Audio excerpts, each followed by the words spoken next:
Oh, here we go. And so some of you know that we submitted for our most recent renewal recently, and the NIA is really, and then NIH as a whole is more and more proactively promoting training in reproducibility in conjunction with its training programs. And so we thought this would be a great time to kick off, at least doing a little bit of training in this area in our context. And so I'm so grateful to have the presentation that you see before us. Alden, you well know, who's one of our faculty on our training program. And then I'm additionally very grateful to Josh Betz, whom some of you know.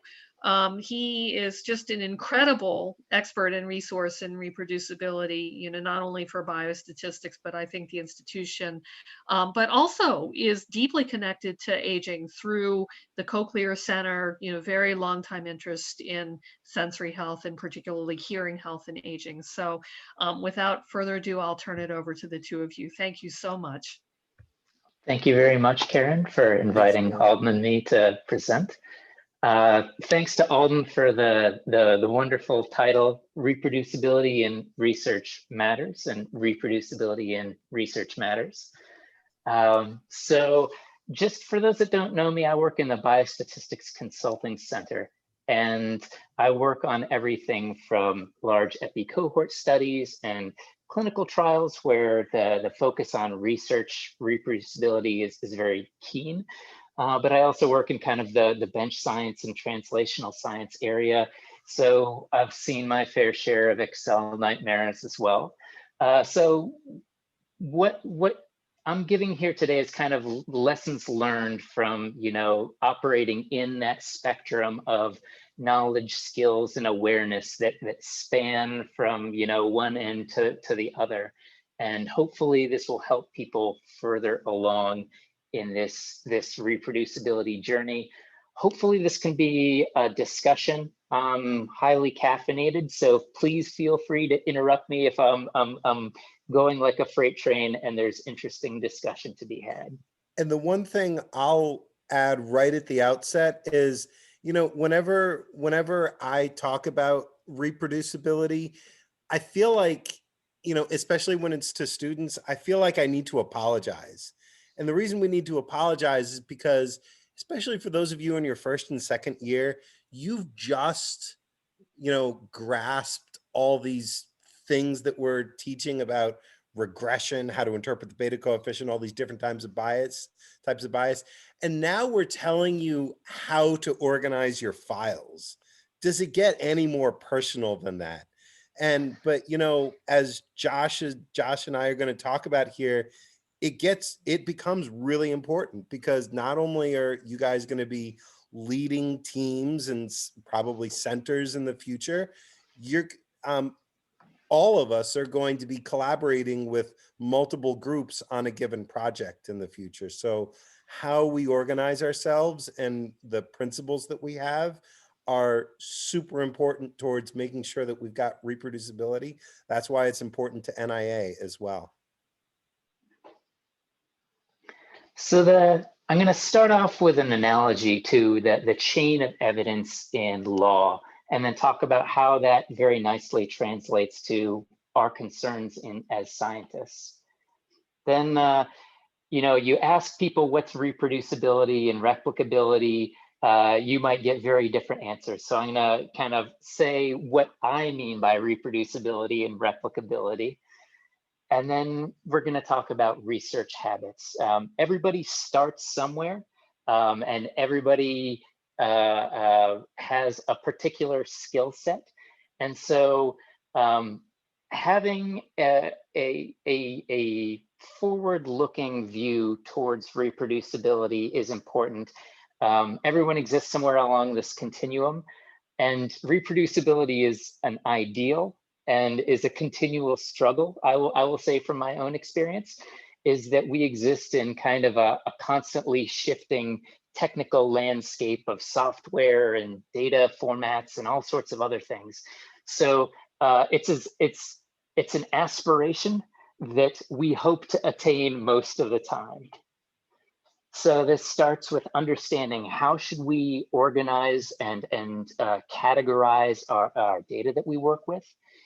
How should we, track changes of data and code across, the life cycle of research that spans in multiple years, and make sure that we have an understanding of what's changed along the way and why. And then some things to kind of keep our sanity. We want to keep things standardized. The R ecosystem, I represent kind of the R ecosystem, which is a little bit of organized chaos, to put it mildly. And Alden can probably speak a little bit more to the Stata, which is a little bit more standardized. But it's good to have naming, organization, and coding standards. But for the R users among us, we know that the R ecosystem is just kind of all over the place in that regard. So let's start with the concept of the chain of evidence. I'm going to start with full disclosure that I'm not a lawyer here, but could somebody unmute themselves and just say in their mind, when they hear chain of evidence, what comes to mind in terms of the chain of evidence in the legal field?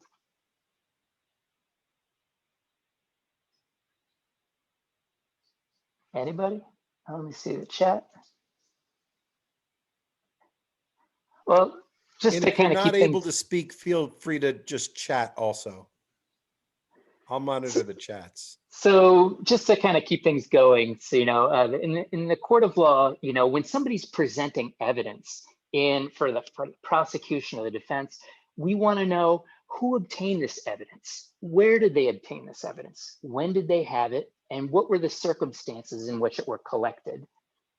And let's say this evidence was collected, who secured it, who had it in their control and the possession, when did they have it, and when they had possession of it, what was actually done to it. And so if you go to the website below, it talks about the steps of data collection in the legal field of, we've got data sorry, I just gave it away. We've got evidence collection, storage, preservation. It may be transported to trial where it's presented, and then eventually it's going to be returned to its owner. But the whole reason this is thoroughly enshrined in our legal process is that we want to make sure that whenever evidence is being presented, we want to make sure that it's been handled appropriately, that enough context is given so it should be properly appraised. And we also want to avoid the appearance of impropriety in evaluating evidence. And science involves the exact same concerns. So you just swap out the word evidence for data. So we want to make sure that our data is handled and interpreted appropriately and avoid the appearance of impropriety. And this doesn't just pertain to data analysis. Every time you submit a paper, you have to do conflicts of interest and disclose those sorts of things. Again, it's this whole process of establishing a chain of evidence. And we can take those steps and just add a few and tweak a few, and we have kind of what we do in science. So we've got data collection. Maybe we'll add data entry into a database. Instead of transportation to trial, we might talk about like data sharing and transfers. And then instead of return to owner, we may have archiving or destruction of identifiers in order to preserve anonymity. But aside from that, the steps are largely the same. And again, all of this is around the concerns of transparency and accountability. That we want to make sure that when people are reporting a scientific finding, that how they're reporting their results actually matches onto how they conducted their study and how they conducted their data analysis. And we want to make sure that ideally enough information is presented in the publication in order to either reproduce or ideally replicate reported results. So if somebody either had access to the original materials, they could hopefully obtain the results presented, or if they wanted to replicate a particular study, they could do so. On that point, if I can break in for a second, a common question comes in, you know, especially in our day and age, there are a lot of journals that are asking for investigators to provide the data that was part of the paper that they wrote, and are they willing to put that up on either the journal's website or some other public website? And this becomes a challenge for a lot of studies that either have proprietary data or they have PHI, and so we kind of get around it by saying that you can apply for the data here using this transparent agreement, go to this website or email this person for it. But yeah, that's having sufficient information necessary to reproduce all results, and providing data, that's a constant source of discussion that's ongoing. Yeah, and that's going to become more and more common, I feel. So this is something that we are all having to navigate and is new to many people. And the standards on this are changing as well as like the tools for how it's done and other sorts of things. But fortunately, there's also more resources to help people with de-identification, of hosting, of those sorts of things. But having all of this stuff is key to evaluating the scientific merit of a finding. And importantly, science is a human endeavor, and humans are fallible creatures, and hopefully we catch most mistakes before they get out the door. But in the event that we don't, it's important for correcting the scientific record. And we'll talk a little bit more about that later on. But importantly, that just because we can reproduce something doesn't necessarily guarantee its validity or accuracy. It just means that we can obtain the same thing twice. So there's that reproducibility doesn't give us everything that it's not the end all in science. So you may have seen this attributed to many different people, so I'll leave this unattributed. But the definition of insanity is doing the same thing over and over and expecting a different result. But I will out myself as somebody who has tried to do what I think is the same thing and obtained different results. I'm sure that there's many people in the audience that have done likewise. And there's many causes for why you might get something different, even though you're trying to do the same thing. And let's start with what's probably the minority and kind of a rarity in the scientific field, talking about the Potti Nevins scandal at Duke. And so they were kind of after the holy grail of personalizing medicine to cancer therapies. And this has made it all the way from the bench to ongoing clinical trials. And then two statisticians out of the University of Washington, I believe, they were working with Potti and Nevins to try and reproduce their findings because they were intrigued by the results they were getting. And it seemed almost kind of too good to be true. And so they tried to reproduce the findings of Potti and Nevins, but were unable to. Eventually, a medical student in the lab came forth with concerns. I don't know, it seems like the administration may not have handled this the best that they could have. And it ended up being that there were intentional errors and manipulation of the data going on behind the scenes. So there were some things that were mistakes, other things were actual academic misconduct. But this is kind of like the nightmare case where this involved halted clinical trials, lawsuits, and is kind of a textbook case for academic misconduct. But this is kind of like the rarity in things. Usually things are more unintentional errors. So you might have heard of the Reinhardt-Rogoff scandal, where there were two economists who published on public debt and GDP growth. And they had a finding that higher Sovereign debt was related to poor GDP performance, shrinking economic performance. And this was used in a time of financial crisis to kind of bolster enthusiasm for fiscal conservative policies. But this was all using data that was available publicly, and others tried to reproduce this and couldn't actually reproduce their findings. And what this ended up being was data was being unknowingly dropped. There were some unintentional errors in coding and perhaps questionable use of weighting and things like that. And corrected analysis actually contradicted the original conclusions of the paper.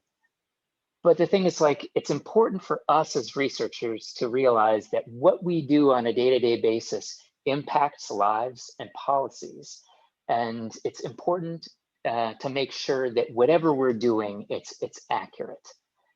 And I can't believe we have to say this in 2020, but please don't use Excel for analysis. I think that we're probably a safe group in this regard, but there was even a recent thing about COVID cases in the UK where tens of thousands of records were dropped because of an Excel error. So just a point of never using Excel for any analyses that you plan on trusting. So when I talk about reproducibility, I mean that we want to be able to reproduce the numerical results from the original study materials. And this involves a combination of data, code, and the documentation, because data and code can't be interpreted in a vacuum. We need the documentation along with them in order to appropriately appraise everything going on in there. So statisticians love to break things into between and within. So I'm going to say this is a within study. It's a study, it's a property of a particular study, and namely its study materials. That when we have appropriate documentation and well annotated code and things like that, this allows us to make sure that results are correctly and transparently reported. But that doesn't necessarily mean they're correct. We may use a particular software routine that may have a bug in it or things like that. There's all kinds of things. It just means that we can actually reproduce a particular result. And replicability is the ability to replicate a scientific phenomenon in a series of experiments. So this is a between or across studies phenomenon. So there could be exact replications where we take the same materials, we take the same protocol and all that and attempt to exactly replicate what was done in a particular study. Or you may, in, let's say, like psychology, they may have conceptual replications where maybe they have a different version of an exposure, which will be a change to the original study protocol. And these are properties of the scientific phenomenon that we're studying, and then also the study design. So we want to make sure that when we're talking about replicating a particular finding, that we have adequate, precision in order to really make heads or tails of a particular phenomenon. And it also has to deal with the reliability and validity of the instruments we're using in a particular study. So this is from the Simply Statistics blog that really gets at the importance of reproducibility. So, even if we do conduct a study, there's many reasons why a future researcher may not be able to replicate that particular finding. But the reason that reproducibility is important is because it's the one thing that we can mostly control within a particular study. We were series of replication studies is always subject to the vagaries of chance and things like that. But at least with reproducibility, that's mostly under our control. So this is one of those things that sounds very simple, but the devil's in the details, and it takes a lot of time and sustained effort. I wouldn't say that research is a marathon, because a marathon is fairly linear and research is often very cyclical. But research is you're in it for the long haul. So when you're documenting and organizing and planning these things, you need to make sure you do that so that when you eventually cycle back to something, and you will cycle back to things many, many times, that you have some idea how you got there in the first place, and that you understand where you were before, and all that. And it's highly iterative. So you will do an analysis, and then when you go for an internal review, there may be additional things, sensitivity analyses or other things, or maybe using a different set of confounders or things like that that's suggested.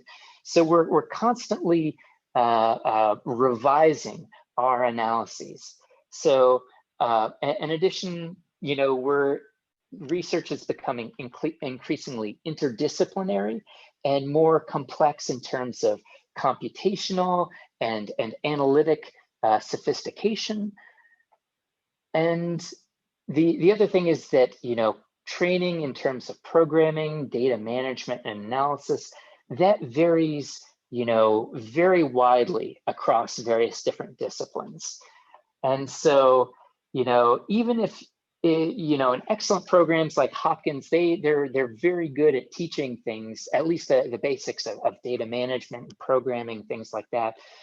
But not all fields get this sort of exposure to these sorts of things. And so even if you're exposed to these sorts of things, it may be that the people that you're collaborating with may not be exposed to these same sorts of concepts of good programming habits, good data management habits, and analysis habits. And programming is becoming an indispensable part of research. And so it's one of those things that you can only learn so much in courses in terms of programming habits, that it's really something that is a skill you acquire over many, many years. And so there's a lot of, even though it's indispensable, not many people actually get dedicated courses to, good programming habits. And the other thing is that we kind of exist in this software and computing quicksand where, we may have one file sharing system that we're working with, and then, in a couple of years that goes away and we're working with something else. Or, we may be working with one particular file format or software, and that may change down the road. And the research life cycle is getting kind of longer and longer. Few studies ever die. That data kind of lives forever in some sense. And so there's all sorts of threats to reproducibility, like proprietary software that you may only have a license to that software for 1 year, and then after that you may not have access to it again. Or there may be proprietary formats that are encoded in such a way that you can only open them in a certain program that you may only have access to for a short period of time, and your collaborators may have no access to. There's also different platforms like Box versus OneDrive versus other things, software libraries, versions, things like that. And Alden alluded to this earlier. Can people think of what are some incentives out there for making your research reproducible?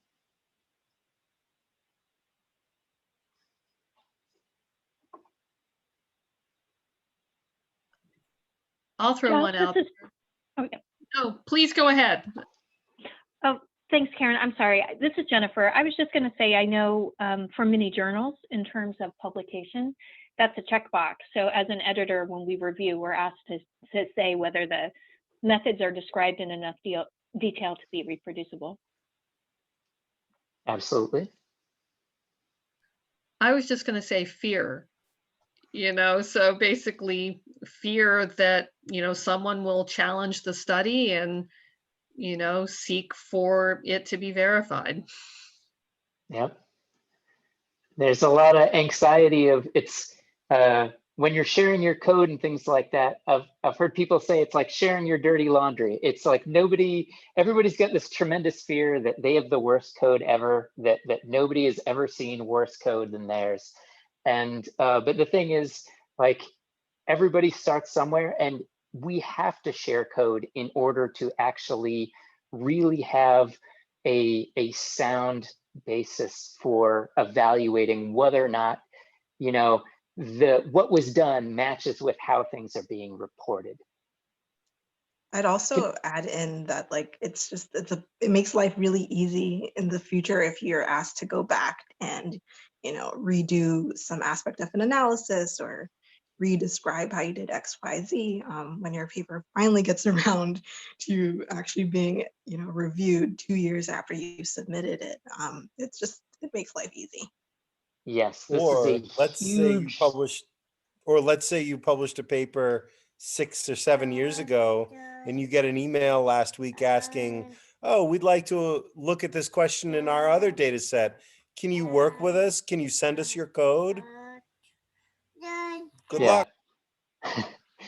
Yeah, having a reproducible workflow is a huge sanity saver, especially in a world with usual time crunches, resource limitations, and things like that.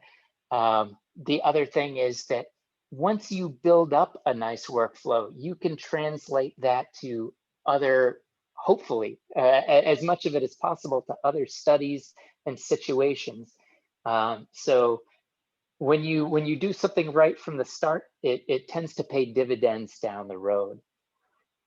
Can people think of some disincentives? I know that I will say that Karen mentioned also a profound disincentive for people is the fear of, like, what if I didn't catch a mistake? I put my code out there and then somebody catches that I did something really foolish here. I know that I have felt that anxiety, but it's one of those things that, like, at some point you have to get over it, that, like, everybody is going to make mistakes at some point. And when you work deeply with any particular project, it's sometimes hard to see something in your code that you've been working on for, it's like typos in a paper that you've reread 100,000 times. They're staring you right in the face, and it's not until you hit that submit button that they become painfully obvious. Are there other disincentives you can think of? Well, I mean, I just want to add to what you just said. I mean, reproducible seems to me is beyond the fact that you can reproduce exactly the same results of analyses, but also reproducible in the sense that it has the sufficient details that you know what you are doing. So that part is not trivial, and it's probably difficult to be consistent about. So when you do programming, make sure there's enough details to explain what you did, especially if the method is not a routine type of exercise or analysis.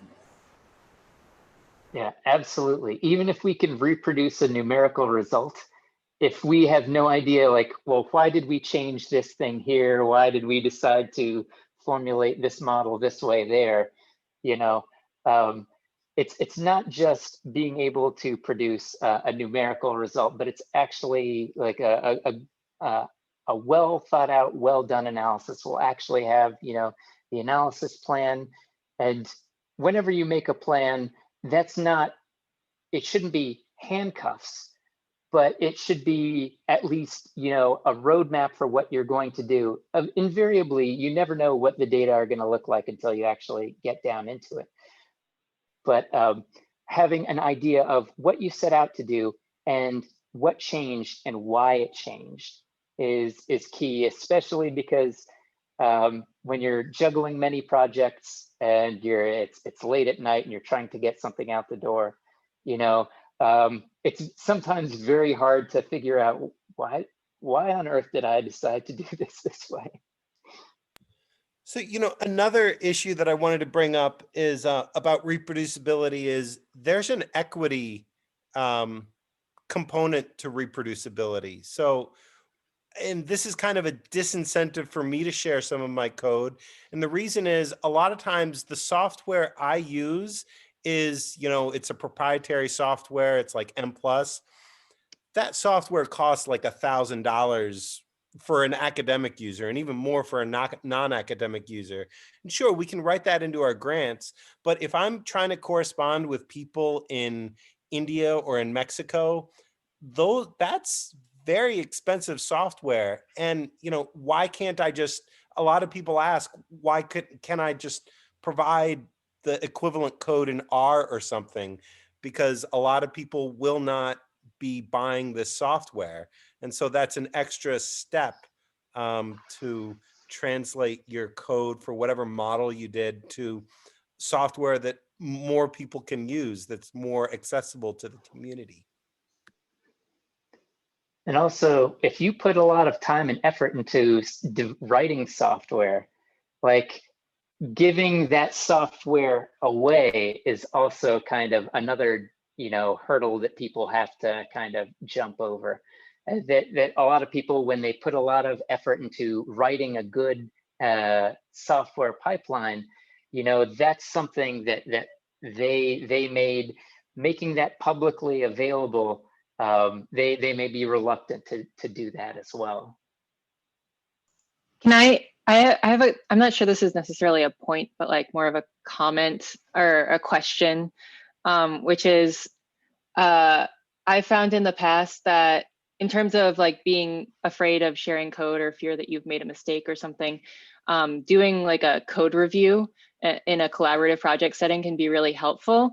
And I guess a previous work setting that I had was a lot more team oriented and less like individual projects, which I think lends itself better to those types of things. But I think that setting up some sort of organizational structure for reviewing other people's code can be really helpful, not only to identify mistakes that you've made, be it big or small, but also to then learn what other people are doing. And then like I've definitely taken things from other people's code that I saw during a code review and then used it in mine. And I think that can be a really good learning tool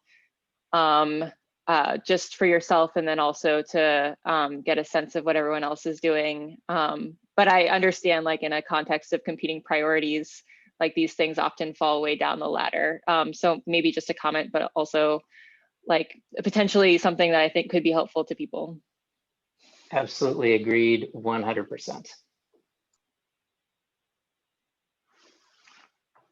So just to kind of to get at what I was talking about earlier, here's a quote that really kind of should hit home, is that it takes effort to organize your research to be reproducible. We found that although the effort seems to be directed to helping other people stand up on your shoulders, the principal beneficiary is generally the author herself. This is because time turns each one of us into another person. And by making an effort to communicate with strangers, we help ourselves to communicate with our future selves.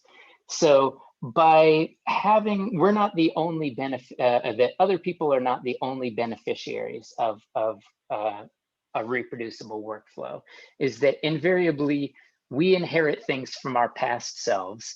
And I'm sure we've all been angry at our past selves for not documenting things better or for doing things in a particular way. And so by making things reproducible, hopefully we can be a little bit more forgiving to our future selves. So this is shamelessly stolen from Alden's presentation, which, how I said earlier that research is not really a marathon, because a marathon is usually fairly linear. That one would think that, okay, it's a simple process of we get our data, we read it in, we do some processing on it, we get our analytic cohort, we do some tables and write everything up and, send it off, and everybody's happy.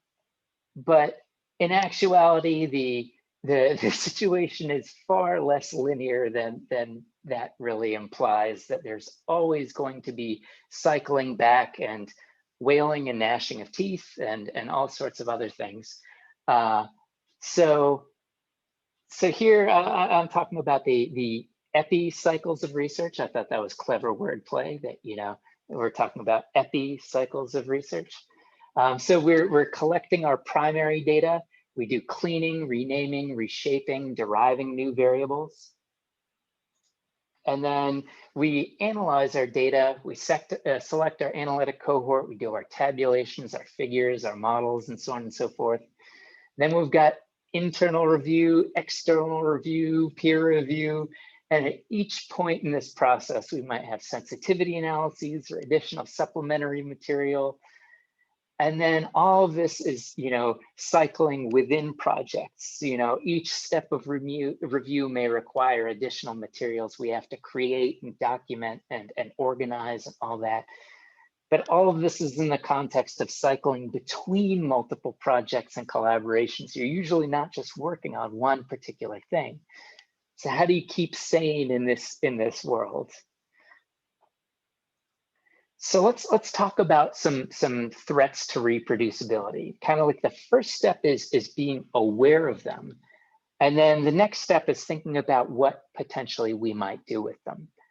So feel free to kind of shout out if you've got kind of things you think we could do about these. So one of the things that this is typically you see more in like the high throughput and biological sciences, where they may have instruments that have data in, you know, proprietary instruments or proprietary that run on proprietary software that may save things in proprietary formats.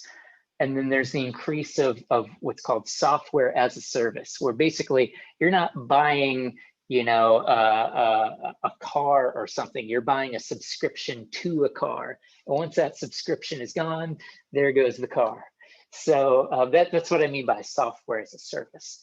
So what sorts of things could we potentially do if we're worried about, you know, proprietary formats or things like that? What sort of things should we be thinking about if we're going to be, you know, running an analytic core or consulting with people who are working in this sort of space?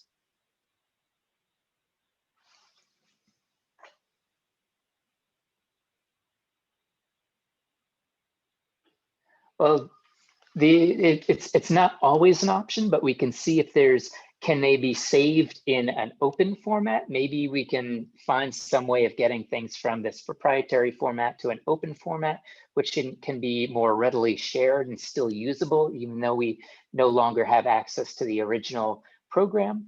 Then there's free and open source software. Again, like this isn't going to be a silver bullet. Not everything is going to have an alternative to this. But it is important whenever we have something that like is a software as a service thing, we should be very, very mindful of the dates those things expire and have a plan in place so that doesn't sneak up on us. And then what about the availability, versions, and compatibility of software?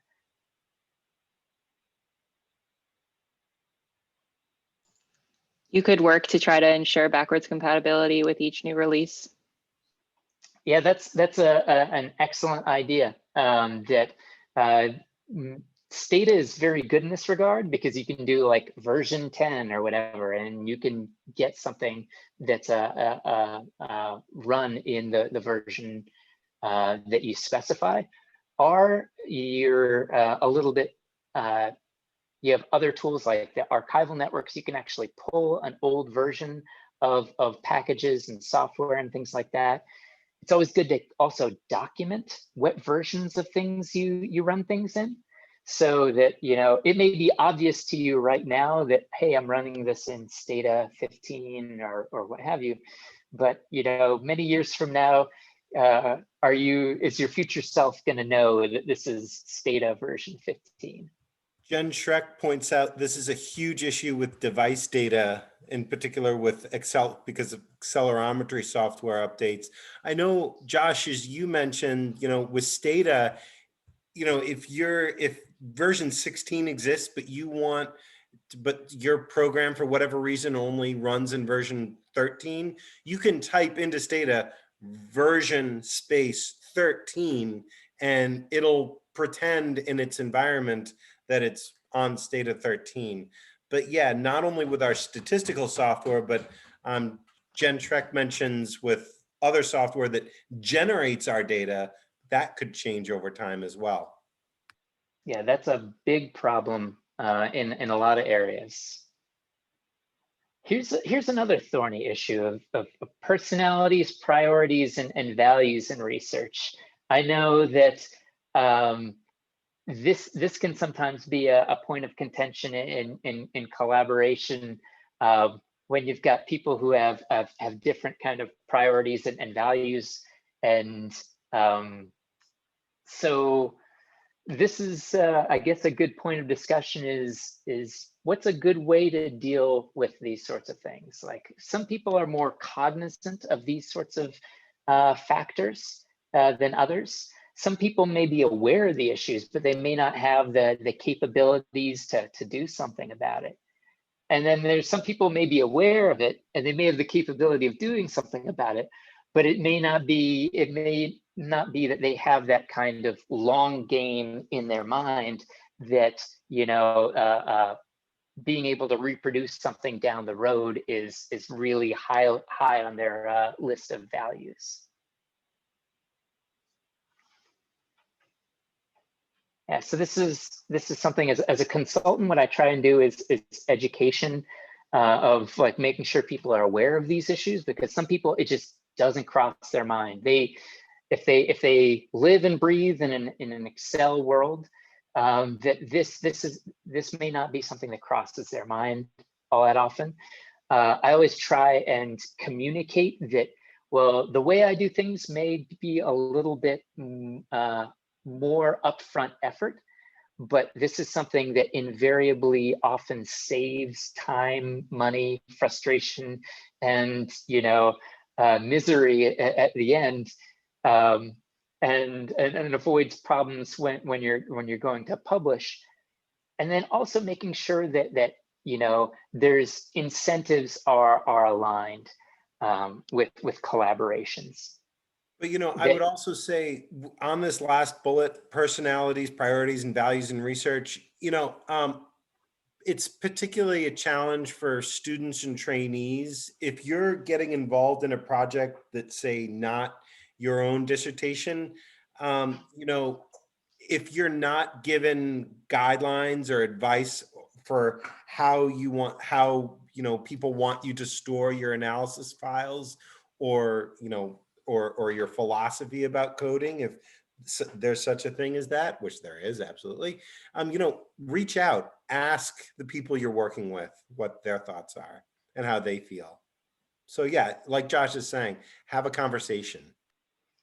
Yeah, and then there's also the power differential sometimes, that it may be that a person on one level has different views than a person at another level, and that can also create some dynamics that have to be navigated as well. If I could jump in, I used to work in a live, breathe, and die by Excel environment. And actually, I think that is where I first learned the importance of, you know, data workflow and reproducibility. And I think folks knock Excel a lot, but it also has the capacity to, you know, document how you make your pivot tables and rerun the same dashboard statistics every however often is needed. And I think sometimes it's like up to like the data analysts and managers to set that up if there isn't if there isn't that impetus already, because once it's working, I found that folks were like, why weren't we doing this from 5 years ago? Like, you mean I don't have to do this by hand every single time? Yeah, that's another thing, is the incentives that, like, I worked on a collaboration where people were spending hours and hours every week preparing a PowerPoint presentation on progress, and the ability to automate that freed up so much effort and the ability to automate their data preparations and things like that save them so much effort. They're like, why didn't we, like, what, I can't believe we've been doing this way this entire time. So yeah, sometimes it's a matter of like sometimes showing people that, you know, life can be way better if we do things in a particular way. And then we've kind of hit on this one as well of like sharing and collaboration, is that you know, when data is publicly available, you better believe there are some people out there that are going to try and replicate your particular findings, especially if they may be controversial or contrary to their particular views. And in data sharing, that, you know, who owns the data, what information can be shared with respect to like regulations and other sorts of things. So there's also the issue of what if you're sharing with somebody and they accidentally overwrite your data? I have accidentally done that before, and it is mortifying. So making sure that you've got file permissions set up so that you avoid accidental, you know, trampling of somebody's data. Thankfully, a lot of file systems have versioning and rollback, like in OneDrive and Box. You can see who made particular changes when, and you can roll back to earlier versions, which can, you know, save from the mortifying mistakes that we all will probably make at some point or another. So when I talk about primary data, it's the data that was originally collected as part of a study. So this could be paper forms entered into a database or into an electronic database. And secondary data is any modification of that primary data. So this could be sorting, renaming, changing values, creating new variables, and so on and so forth. And an analytic data set is just the data needed, the minimum data necessary to do a particular analysis. So I used to inherit these analytic data sets that were hundreds and hundreds of columns, and it was always a nightmare to find out, like, okay, what do I actually need in order to do what you need me to do? So that's why it's good to have an analytic data set that just has what you need. Because the other thing is that sometimes you don't know what a particular value can contain or indicate. And something, when combined with other sources of information, may make an observation more identifiable. And then we also want to make sure that we've got code and documentation that link our data to the results. The code and data don't exist in a vacuum. They can't exist in a vacuum. We need the documentation in order to make sense of them. So make sure that, you know, when you've got primary data, never modify it, store it separately, and only the people who really need access to it should have access to that. And just to keep the time, that when we make modifications with software, it limits the scope of errors. And if we've got the same software in the same environment, hopefully it should give us the same output. But with something like, you know, manual editing, it's much easier for other types of things to kind of creep in. And make sure that your code is well documented, you know, not just what you're doing, but also why things are being done that particular way. Because there's a whole series of decisions that are made in the course of an analysis. We can never really anticipate everything in our analytic plan. And, you know, in a clinical trial, you've got a very set in stone analytic plan for good reasons. But in the epidemiological world, things are rarely that sort of kind of restrictive. And we can't anticipate all of the particular situations that may arise in our data. So when we do change an analytic plan, just documenting why we changed that. And the version control, kind of the track changes of code. So we can see who modified what and when. And this allows us to potentially try out previous versions or recover them in case we need them. And then other things that are important are date stamps, so that we know from a file name what version of something is contained in there.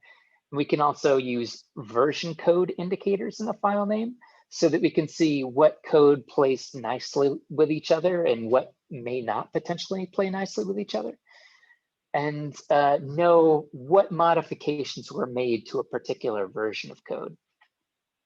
So here is a file name, so we know what it is, demographics. We've got a version in there, version 0.0, and then we've got a date. So like if I make a modification to this down the road, if I'm not ready to increment the version just yet, I'm still working on it, I may have multiple things that are the same version, but I know when something was modified. So there's many reasons why version control is an amazing tool. It's something that we don't get a lot of exposure to. It's a lot more common in the software programming realm, but increasingly programming is an indispensable part of research. So, but diff allows us to see what are the changes between two versions of a file. So the red are things that got deleted in a particular, in the new version, and green are things that got inserted in the new version. And there's commands you can use in OS X and Windows that allow you to do this even if you don't have something like GitHub.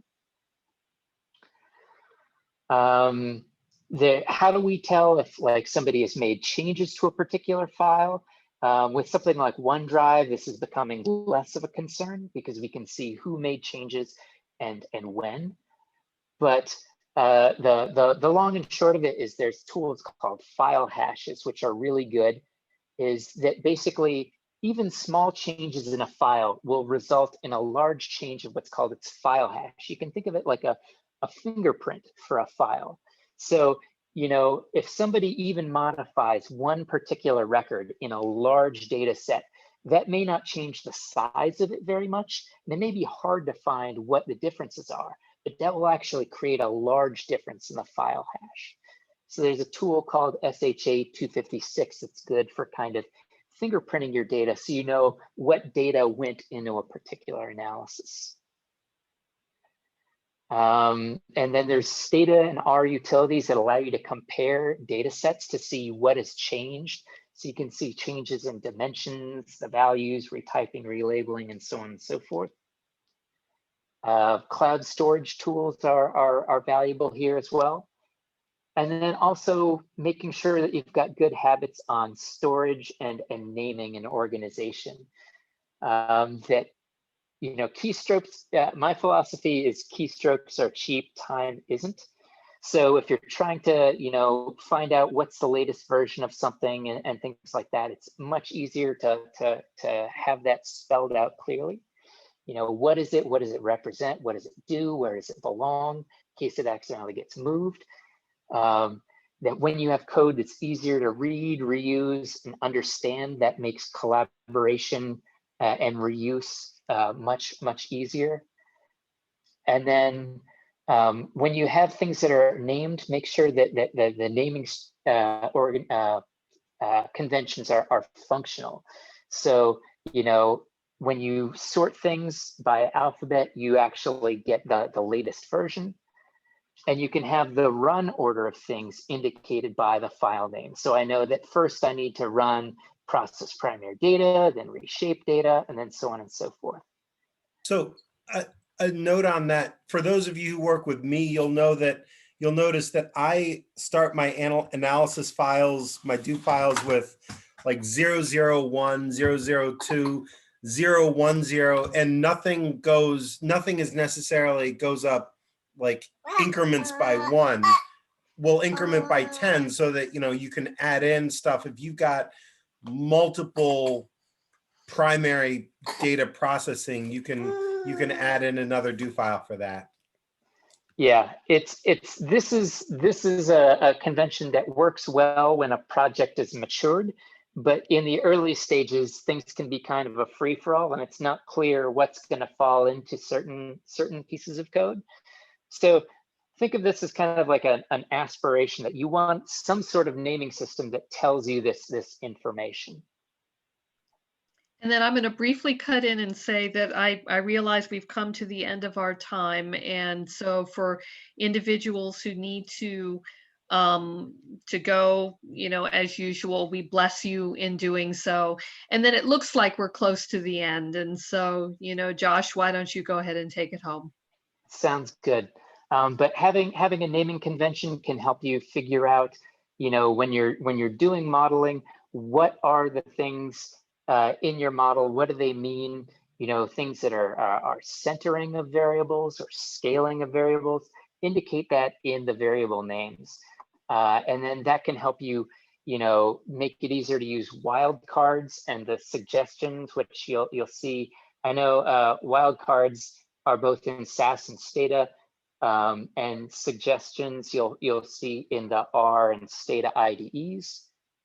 And then consider a style guide. I know there's a Stata style guide out there. For the R users out there, I go by the Tidyverse guide. I've found that immensely helpful.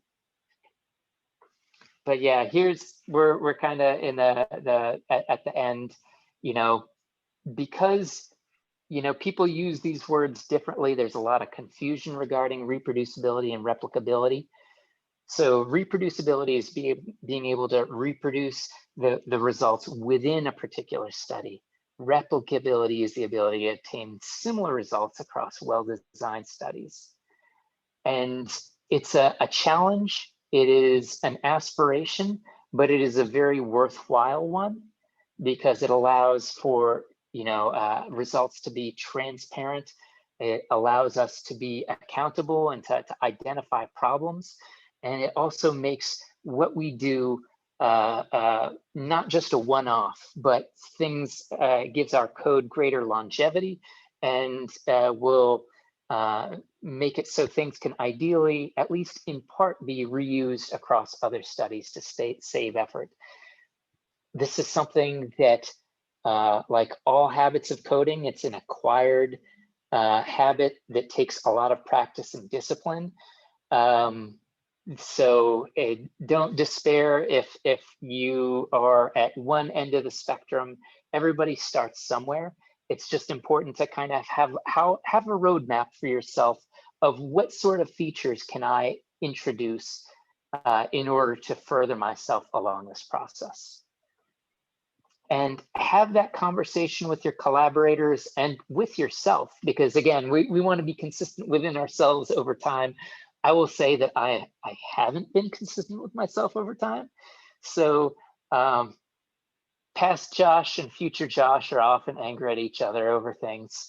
So have a conversation with not only yourself, but with your collaborators about how should we organize and code things in a way that makes a project better. Make things consistent and make it so that, having a style guide and all this other stuff and an organizational conventions, it does zero good if nobody buys into it. So it's good to have aspirations, but make sure that at the end of the day that at least you aspire to things that you can manage right now and kind of move that the goalposts as you go. And most importantly, be kind to your future self. And thank you all for your attention. This has been a fantastic discussion. Any questions or comments? Let me first of all call for us to thank Josh and Alden for leading this session. You covered an amazing amount, just wonderful in the time that we had. So thank you so much. And then indeed, again, those who need to go, feel free, and maybe we can take about 5 minutes for the others, for any questions. So let's open it up for that.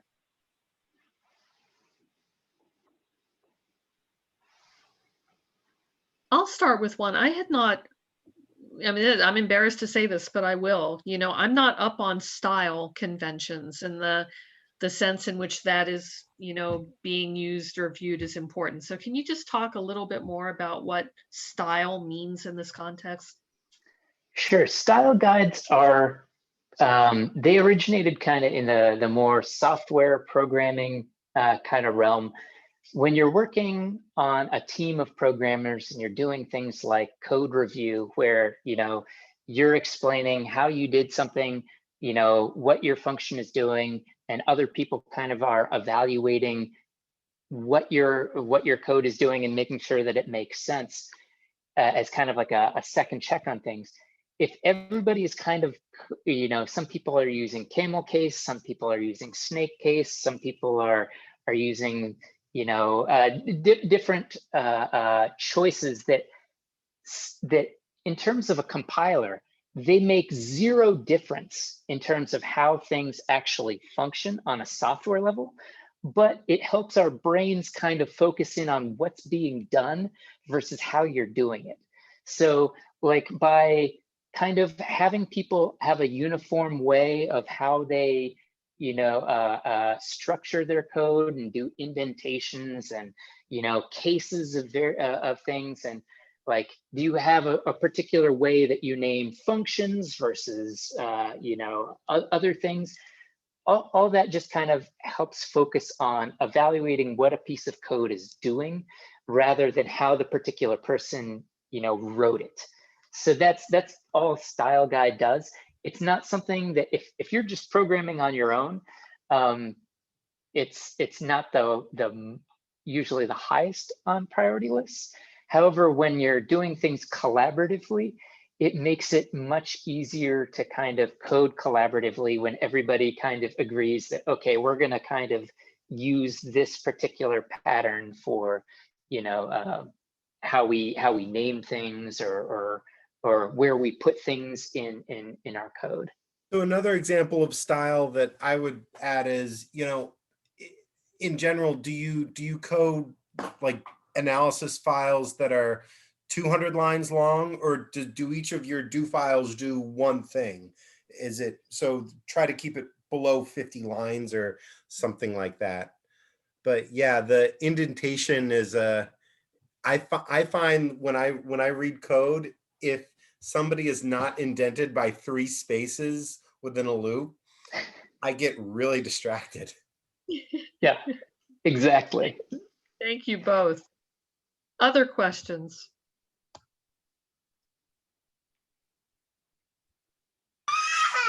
So Hang has asked, are we going to have another session to teach and share R or Stata code for reproducibility basics?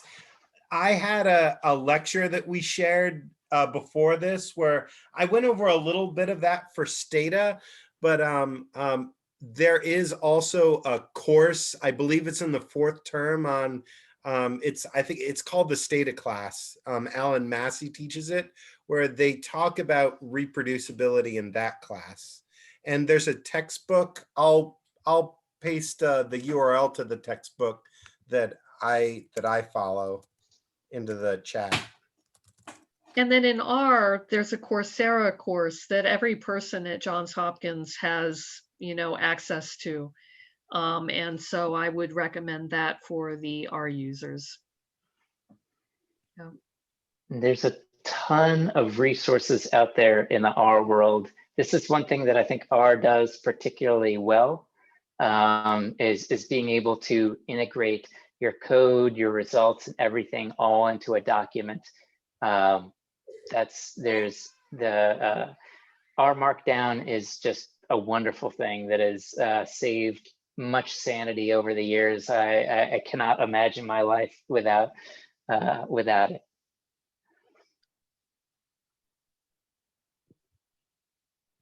All right, well, with that, why don't we go ahead and end the session. Thank you so much once again, Josh and Alden.